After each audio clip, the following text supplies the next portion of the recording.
Hagamos un ejemplo sencillo de cómo calcular la aceleración instantánea de un móvil, por ejemplo. Consideremos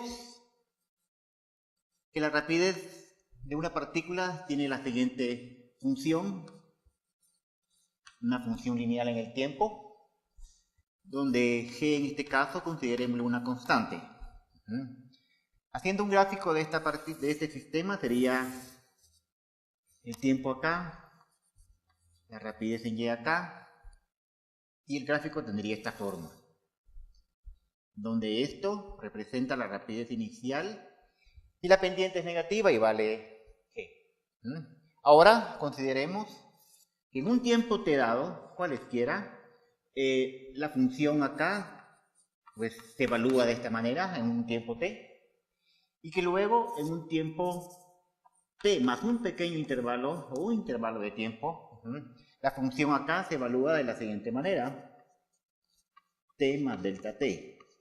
Esos serían los valores. Ahora procedamos a calcular lo que es la aceleración instantánea como el límite cuando delta t tiende a 0 del cambio de la rapidez en esa dirección en el intervalo de tiempo en que se hace. O sea, esa aceleración sería límite cuando delta t tiende a 0 de la rapidez en y al final, acá, evaluada aquí, cuando ha pasado el intervalo de tiempo, que sería el final, menos al inicio, que sería acá, que es cabal en el tiempo t, dividido el intervalo de tiempo en que lo hace. Esta aceleración en y sería igual entonces al límite, cuando delta t tiende a 0, de... Acá tenemos, allá está el funcional y pondría, en vez de poner, acá está el t, aquí voy a poner t más delta t, o sea que sería la rapidez inicial en y menos la gravedad por t más delta t, menos, y aquí simplemente pongo el funcional tal como está ya en el tiempo t, o sea, la rapidez inicial en y menos gt, y todo esto dividido el intervalo de tiempo. Por lo tanto, la aceleración en y sería igual al límite cuando delta t tiende a 0 de, digamos, acá sería, por ejemplo, la rapidez inicial en y menos gt menos g por delta t, y acá sería menos la rapidez inicial en y, menos con menos es más gt, y todo esto dividido el intervalo de tiempo. Por lo tanto, la aceleración en y es igual al límite cuando delta t tiende a 0 de... Observemos acá que la rapidez en y se anula aquí, que la cantidad menos gt por la más gt también se anula acá, y solo me quedaría menos g delta t dividido delta t. Si se cancela esto, me queda que esto es igual al límite cuando delta t tiende a 0 de la cantidad menos g, como menos g de una constante, el límite de una constante es la constante, y esto es igual a menos g. Por lo tanto, en este problema, la aceleración en y instantánea del móvil es simplemente menos g. Observen ustedes acá con este funcional, que más adelante le vamos a dar una aplicación, y esto va a ser la rapidez con que cae una partícula en caída libre, donde g representa la aceleración de la gravedad, que va a ser una constante, y ustedes pueden ver que con lo que acabamos de hacer, la aceleración instantánea en y de esa partícula va a ser precisamente menos g.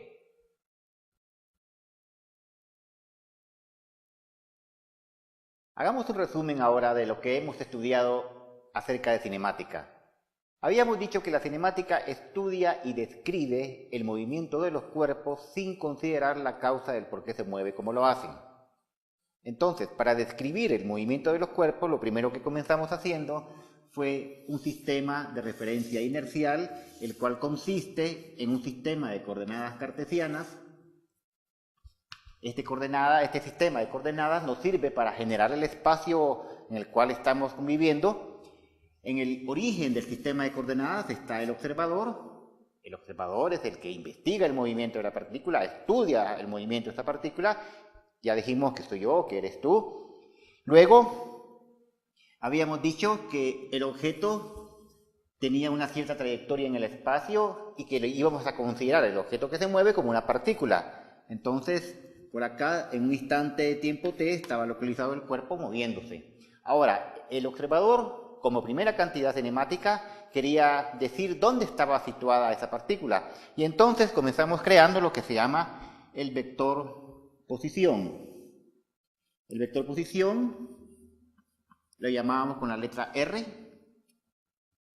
Y por ejemplo, si estábamos diciendo que en un instante de tiempo t sub 0, él medía la posición R sub 0.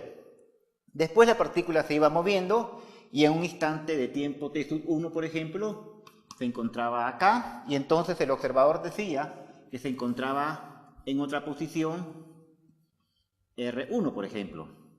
Ahora, habíamos dicho de que la posición depende de la medida hecha por el observador en su sistema de coordenadas.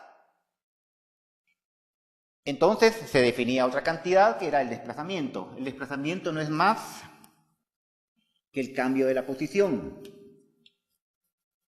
Esto es el desplazamiento, el cambio de la posición. Y la gran ventaja es que el desplazamiento no depende del sistema de referencia. Y eso está muy bien. Ahora, una vez definida la posición y el desplazamiento como el cambio de la posición, nos preguntábamos, ¿cómo va cambiando la posición en el tiempo? Y entonces nos vimos con la necesidad de crear la palabra velocidad. Esa palabra velocidad, que en el primer caso le vamos a poner velocidad media, me mide cómo está cambiando la posición en la unidad de tiempo, básicamente. Luego definimos una rapidez media, que básicamente me está midiendo el espacio total recorrido en el intervalo de tiempo en que lo hace, nada más. Ahora, lo importante aquí con la velocidad media es que está en función del desplazamiento, por lo tanto la velocidad media tampoco depende del sistema de referencia. Luego, mi problema consistía en que la velocidad media me daba un número, un valor medio.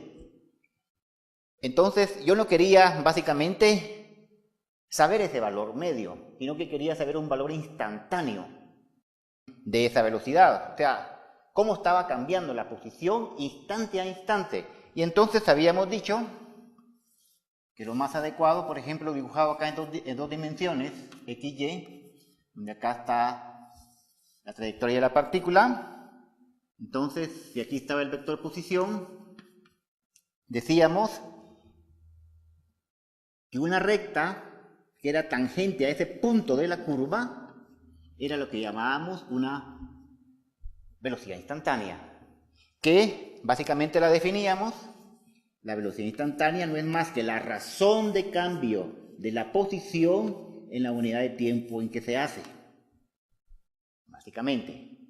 Entonces acá teníamos ya algo más concreto, algo que en realidad sí nos está sirviendo, porque yo quiero saber instante a instante cómo está cambiando la posición, y eso me lo está midiendo la velocidad instantánea. Luego me di cuenta de que también la velocidad está cambiando. Entonces había que medir ese cambio en la velocidad. Medir el cambio en la velocidad obviamente consistía que otra vez tenemos acá el sistema, a la partícula moviéndose acá. Aquí tiene una velocidad v1, acá tendrá una velocidad v2. Y entonces decíamos que acá en un intervalo de tiempo t1, t2, en este intervalo de tiempo la velocidad cambiaba acá. Entonces, ¿cómo medíamos ese cambio en la velocidad en ese intervalo de tiempo? Entonces lo que hacíamos era definir la aceleración media. Y la aceleración media no era más que el cambio de la velocidad en el intervalo de tiempo en que se hace. Entonces, esta cantidad me estaba midiendo cómo cambia la velocidad en metros por unidad de segundo cada segundo, por ejemplo. Un dato que es importante, pero que tiene el defecto otra vez que es un simple numerito. No me está diciendo cómo está cambiando la velocidad instante a instante, sino que me lo está diciendo en un cierto intervalo de tiempo. Por lo tanto, no es muy útil. Y entonces lo que realmente nos interesa es la aceleración instantánea. La aceleración instantánea Y habíamos dicho que era el límite cuando delta t tendía a 0, que simplemente es la razón de cambio de la velocidad en la unidad de tiempo. Esta es básicamente la aceleración instantánea, la velocidad instantánea acá. Estas son las cantidades que nos interesan. Básicamente vamos a trabajar, las tres cantidades de interés son la posición, la velocidad instantánea y la aceleración instantánea. Básicamente, la velocidad media, la aceleración media o la rapidez media no van a ser de mucho interés en mecánica. Porque lo que andamos buscando es tratar de predecir el movimiento de la partícula con ciertas cantidades como son su posición, velocidad y aceleración en un instante de tiempo t dado. Entonces, lo que vamos a tener es esto. Básicamente, al final de cuentas, lo que tenemos es el observador, la trayectoria de una partícula, y el observador dice, mira, conozco su posición, conozco su velocidad instantánea y conozco la aceleración instantánea. Esas son las tres cantidades de interés que nos preocupan por conocer en la descripción del movimiento de una partícula en lo que es la parte de cinemática. Luego, a continuación, vamos a estudiar ya ciertos movimientos especiales en la naturaleza. El más sencillo de todos va a ser el movimiento uniforme. Luego le va a seguir el movimiento uniformemente acelerado. Después le va a seguir el movimiento en caída libre. Después estudiaremos lo que es el movimiento en 2 dimensiones, como por ejemplo el tiro parabólico. Le seguiremos con el movimiento circular.